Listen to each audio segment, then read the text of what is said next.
Selamat malam, terima kasih atas kesempatan yang diberikan. Kami dari kelompok 3 akan mempresentasikan materi kami yaitu bab 3 tentang transmisi data.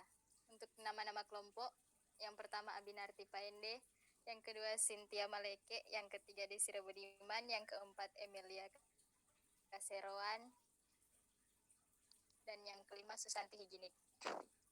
Poin pertama 3.1 konsep dan terminologi. Terminologi transmisi. Media transmisi dapat digolongkan sebagai guided atau unguided. Pada kedua hal itu, komunikasi berada dalam bentuk gelombang elektromagnetik. Dengan guided media, gelombang dikendalikan sepanjang jalur fisik. Contoh-contoh guided media adalah twist pair, koaksial kabel, serta fiber optik. Unguided media menyediakan alat untuk mentransmisikan gelombang-gelombang elektromagnetik, namun tidak mengendalikannya. Contohnya adalah perambatan atau propagation di udara dan laut. Sebuah transmisi dapat berupa simplex, half duplex, atau full duplex. Pada transmisi simplex, sinyal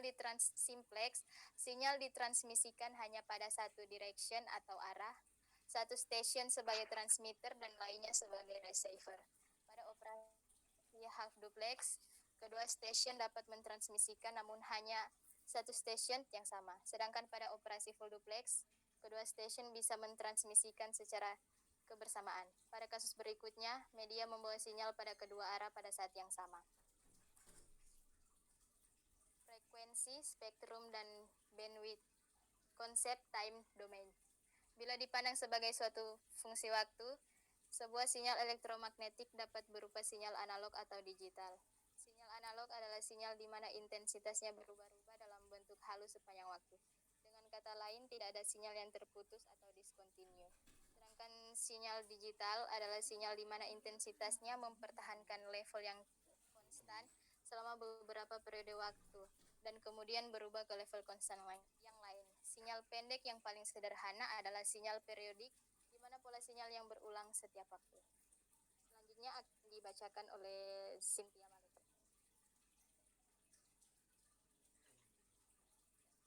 Selanjutnya, transmisi data digital dan analog. Dalam mentransmisikan data dari sumber ke tujuan, satu hal yang harus dihubungkan dengan sifat data.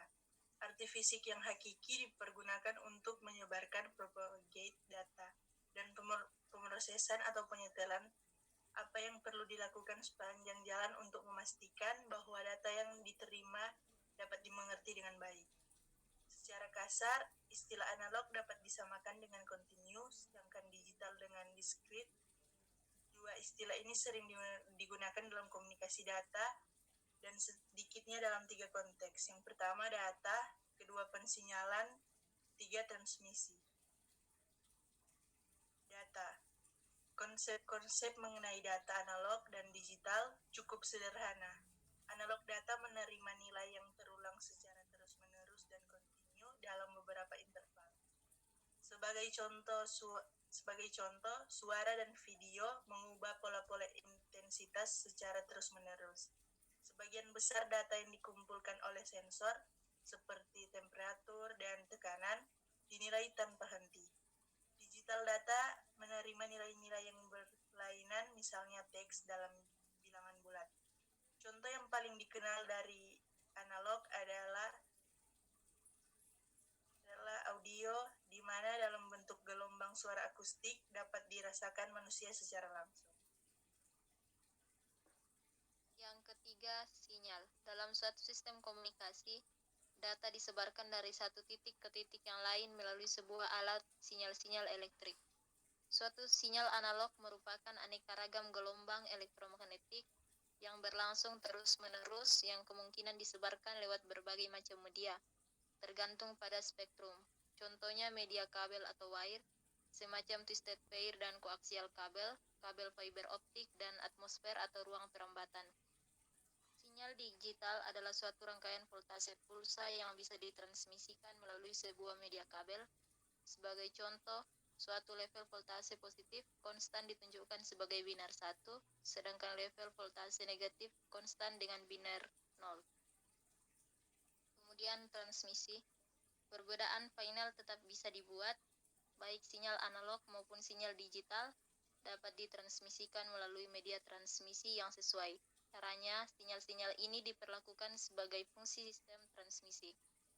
Transmisi analog merupakan suatu alat untuk mentransmisikan sinyal-sinyal analog tanpa memperhatikan isinya.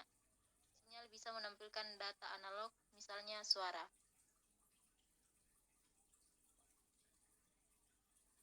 Yang berikut yaitu 3.3. Gangguan transmisi dalam sistem komunikasi sinyal yang diterima kemungkinan berbeda dengan sinyal yang ditransmisikan karena adanya berbagai gangguan transmisi. Gangguan yang paling signifikan yaitu ada 3. Yang pertama, atenuasi. Atenuasi kekuatan sinyal berkurang bila jarak terlalu jauh melalui media transmisi. Yang kedua, distorsi tunda merupakan sebuah fenomena khas pada media guided. Distorsi yang terjadi disebabkan oleh kenyataan bahwa kecepatan penyebaran sebuah sinyal melewati medium guided berbeda dengan frekuensi. Yang ketiga yaitu derau. Derau dibagi 4. Yang pertama, derau suhu. Derau suhu adalah suatu gejolak kernal elektron muncul di semua perangkat elektron dan menjadi transmisi serta merupakan fungsi temperatur. Yang kedua, derau intermodulasi akan terjadi bila terdapat beberapa sifat tidak linear pada transmitter, receiver, atau sistem transmisi yang menghalangi. Yang ketiga yaitu crosstalk. Dialami oleh siapapun saat menggunakan telepon. Terdengar percakapan lain. Ini merupakan kopel yang tidak diharapkan yang terjadi di antara part sinyal. Yang keempat yaitu derau impuls. Umumnya hanyalah gangguan kecil bagi data analog. Sebagai contoh, transmisi suara dapat diganggu oleh bunyi klik dan gemersik tanpa mengurangi kejelasannya. Selanjutnya, Susanti. 3.4 yaitu bacaan yang disarankan. Terdapat beberapa buku yang membahas mengenai pokok-pokok transmis analog dan transmisi digital, yaitu Cox 97, dan buku petunjuk yang juga bagus adalah Free 98, di mana Free 98 mencakup beberapa contoh yang dapat digunakan pada bab ini. Laporan yang luar biasa lainnya adalah laporan 30 Mei yaitu Bella 90, Lati 98, dan Globe 98. Laporan yang sangat mudah diakses mengenai rangkaian Fourier dan perubahan Fourier adalah jam 95. Berikut 3.5. 3.5 yaitu permasalahan, di mana untuk susunan multipoint hanya satu perangkat pada waktu yang sama yang dapat melakukan transmisi. Bagian D, terdapat dua metode yang memperkuat aturan bahwa hanya satu perangkat yang dapat melakukan transmisi. Metode satu stasiun berada kontak dan lainnya selain dapat melakukan transmisi, juga memungkinkan stasiun lain tertentu agar dapat melakukan transmisi. 3.2. Bagian A, bunyi dicontohkan sebagai fungsi sinusoidal yang dibandingkan dengan frekuensi relatif dan nada musikal.